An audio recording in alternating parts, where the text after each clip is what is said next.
family and friends, I'm Susan and welcome to my home. Hey everybody, it's Susan and today I'm going to make a figure conscious meal.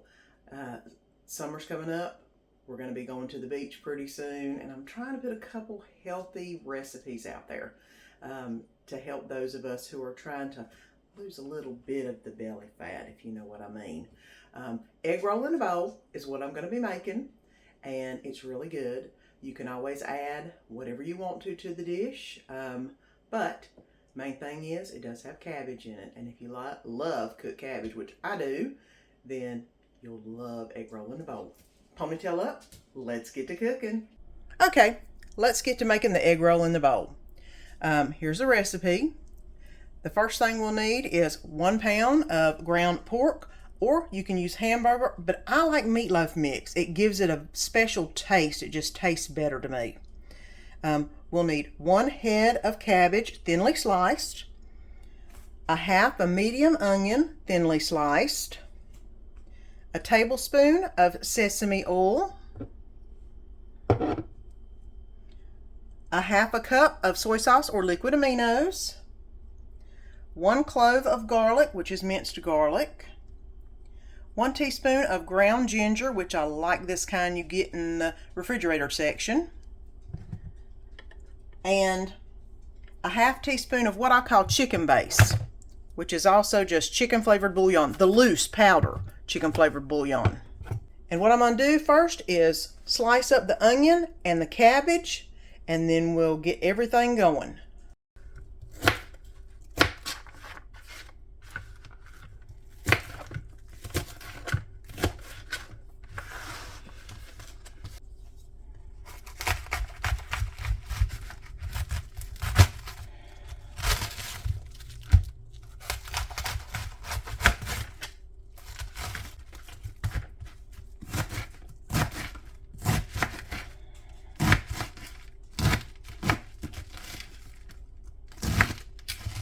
Okay, the pan is heated up.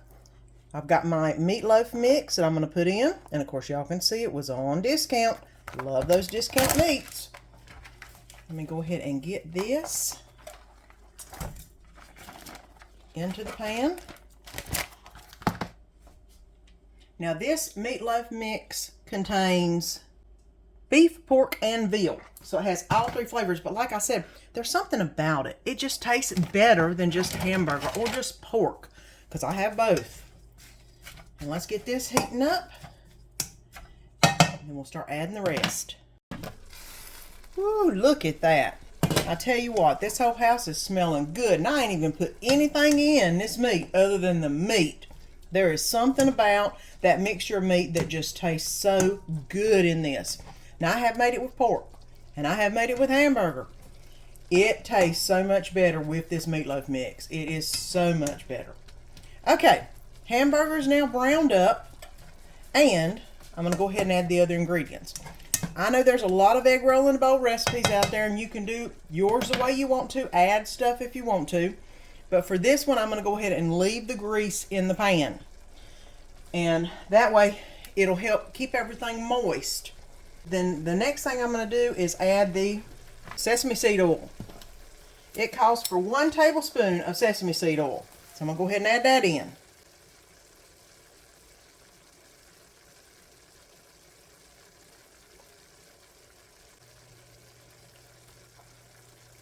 Okay. And I'm going to go ahead and mix this up in the meat a little bit. Okay, the next thing we're going to add is the onion to the pan. Let's see if I can get this to separate up for me real good. If not, I'll use the spatula and we'll get to separate that way. There's that.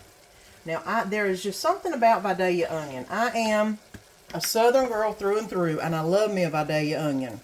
Now, I know a lot of people like different kinds of onion, but I am tried and true on Vidalia. In fact, I rarely buy purple onion unless I absolutely have to. And I don't buy any white onions because I like the sweet onion. That is just what I prefer. All right, now I'm going to go ahead and mix this around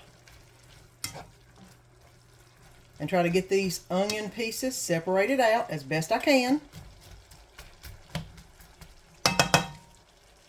Okay, we're going to go ahead and mix together some of the other ingredients to add in. The first thing is going to be 1/4 cup of soy sauce, or I like liquid aminos. It just has a better flavor. I don't know why, but it's a 1/4 cup.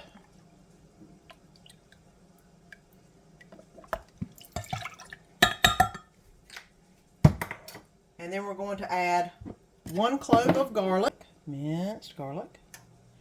It's 1 teaspoon. So I'm going to add a heaping teaspoon because I do like my garlic.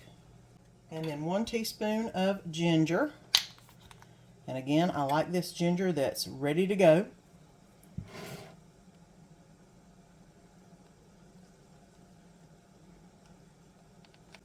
That looks like a teaspoon. And then we're going to mix it all together in the container. All right. Now let's see if the onions are starting to get opaque. And if they are, it's time to add this in, and then we'll add our cabbage in. I don't know if you can see it, but the onions are starting to get a little opaque. And I do like to cook my cabbage a little longer because I do like my cabbage soft. The recipe says you only need to cook your cabbage for 10 minutes. I cook mine for 20 to 30. That's just the way I like. I love a good cooked cabbage, but it has to be soft. I don't like it very toothsome. So, whichever way y'all like the cabbage is the way you do it. Okay, the next thing I'm going to do is add the mixture we just made. There we go.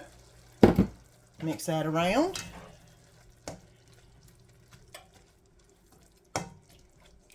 And that smells so good. Okay, and I'm going to go ahead and add the cabbage.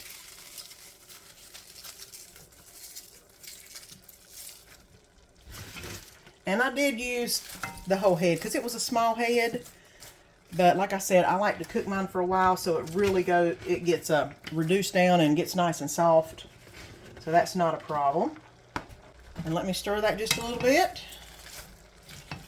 Try to get the cabbage down into the mixture. What's going to happen is I'm going to put a lid on this, and it is going to steam the cabbage more than anything. But I do like to mix it around so that a lot of the flavorings get in. Okay.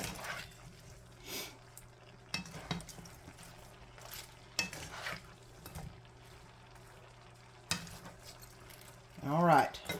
Now, I am going to add the chicken base to this.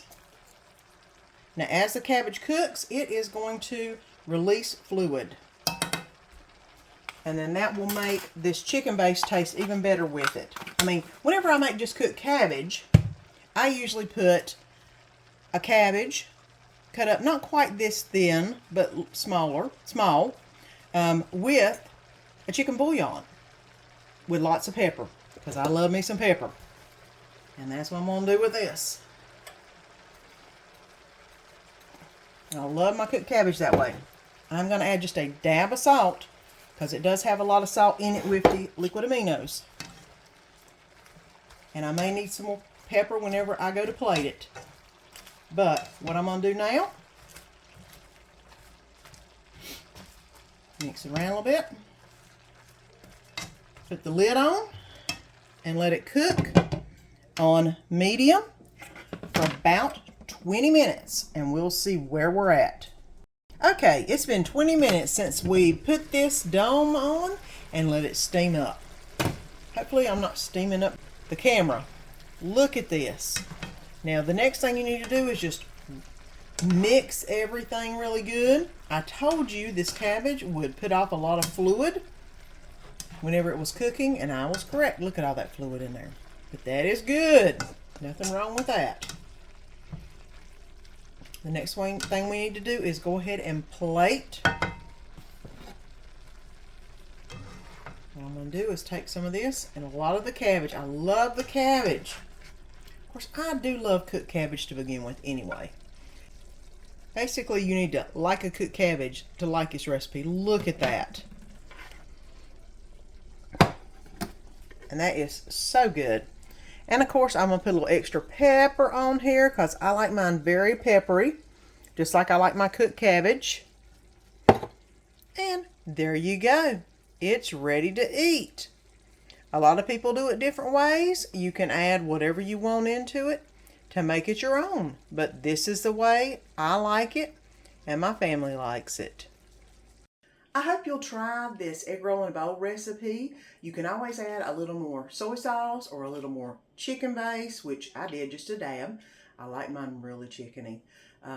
And use whichever meat you like, but like I said, the meatloaf mix is the best flavor that I use. Until next time, see you next week. Please like and subscribe so you don't miss any of the upcoming videos.